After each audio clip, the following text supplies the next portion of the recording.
Hey everyone, I'm Nick Scarpino and this is Colin Moriarty, but you knew that. What you don't know is that we saw The Witcher 3 today, right? It was a lot of fun. It was a lot of fun. Not only did we see, we played it. We played it. It was our first hands-on, actually first ever hands-on with The Witcher 3. Wild hunt, as they call it. Yes. And what a wild hunt it was. It was a very wild hunt. What was your first impression of this game? Well, you know, CD Projekt Red has been taking a long time to make this game, and you know, the original Witcher came out in 2007 on PC, and then Witcher 2 I think was about 2011. It was the first one to come to console, and you know, ever since they've been really kind of working on this game and really trying to visualize a high fantasy sort of open world RPG. And the first thing that struck me really was how beautiful the game is. I think the game's gorgeous, and it gives you a landscape to explore that I think is just begging for you to run out there and not even pay attention to your quests, like any good open world RPG. You start and you have the tutorial stage, of course, but the way the game starts, I don't want to spoil it for anyone. It's probably one of the best openings ever. Not counting the opening cinematic. I'm talking about the actual opening that leads into the tutorial, which if you think hard, you know what I'm talking about. Yep. Then you come out onto the balcony, and it shows you kind of a nice panoramic view of the world you're about to sort of embark upon. So what are your next thoughts? I mean, there's obviously a robust combat system in this. You get a little training, you go out there. I didn't get as far, I think, as you in the game, because I think you played for a little longer than I did. But tell me some of the things that you sort of encountered in this bad boy. Yeah, I mean, we were able to play the game for up to 3 hours. I played it for about an hour, maybe a little bit longer, and you know, the tutorial combat kind of opens you up to, you know, the magic system, which is a very rudimentary magic system, you know, the sword combat, which is basically at the heart of The Witcher. And, you know, there were some interesting things. I went to a bar, for instance, got into a fist fight with some dudes. I thought they were tough guys. They weren't very tough at all. You show them what's up? You give them a little bit of Moriarty skin chicken? Yeah, I guess so. I guess that's exactly what I gave them. It's gonna call him the ham hawk. Yeah, give him the old ham hock. Give him the old ham hock. Give him thunder and lightning. But you know, it was cool, like the kind of the diverse array of combat, and you can kind of see how the game opens up actually when, you know, just not only in terms of your sword combat and your spells, but in how you use the items you find in the world to kind of synthesize new things. And obviously you can buy items and weapons from merchants and stuff like that. So the things you start out with, the abilities you start out with are very rudimentary, and it's clear the game gets much bigger, as again, any good open world RPG would. But what really stood out to me was kind of the variety of enemies that I was encountering just in the brief time that I played the game. Yeah. Obviously there are human enemies and humanoid enemies, but there are also ghouls to fight, and these like fishmen that look like they're straight out of Castlevania. And yeah, I saw a griffin steal a dude's horse. Yeah, That's messed up. A griffin stole a dude's horse while some cowardly merchant hid under his carriage. I don't really blame him, I guess. Maybe I would be the cowardly merchant in that situation. You never really know. You like to think that you're going to be the hero, but let's be perfectly honest, it's so much easier just to hide under your own cart. Yeah, absolutely. And watch your horse be eaten. Absolutely, and actually that particular situation showed off, I think, nicely too the conversation system in The Witcher 3, and also how that affects things. For instance, when you encounter that griffin eating the dude's horse, you can be nice to him and refuse payment, because obviously Witchers are basically bounty hunters, and they're always looking for money. They don't do anything without being paid crowns. Right.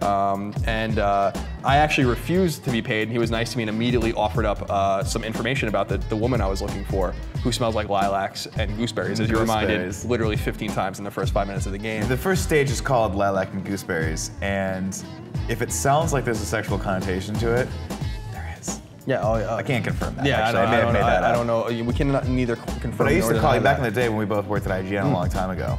I used to call you my little lilac and gooseberry. Yeah, you did, and you did call me that, and a lot of people didn't know that, but I really enjoyed being called that. It's like, maybe we'll bring it back. Yeah, I mean, what I like better is if I call you my lilac and you call me your gooseberry. Tim, how do we feel about that? This is great. Yeah, fantastic.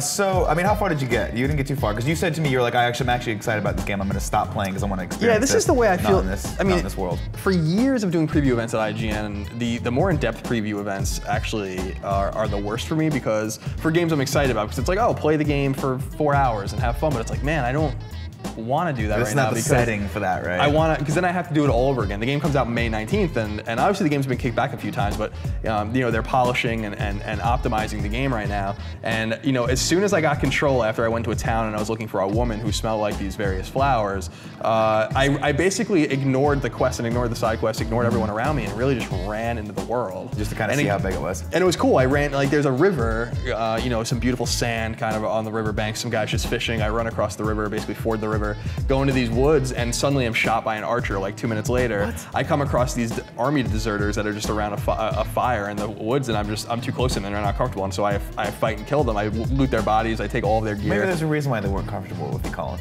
Well, I wasn't. They figured you were going to just fight and loot their I think they bodies. made assumptions. I mean, like, I might have encountered them and said, hello, have you seen the woman that smelled like lilac and gooseberries? But I wasn't even able to ask them that because they shot an arrow at me. And once you shoot an arrow at me, you take the arrow out of the quiver, well then I'm gonna have to slice your head off, and that's exactly what I did. Never shoot an arrow at a Moriarty. No, definitely not.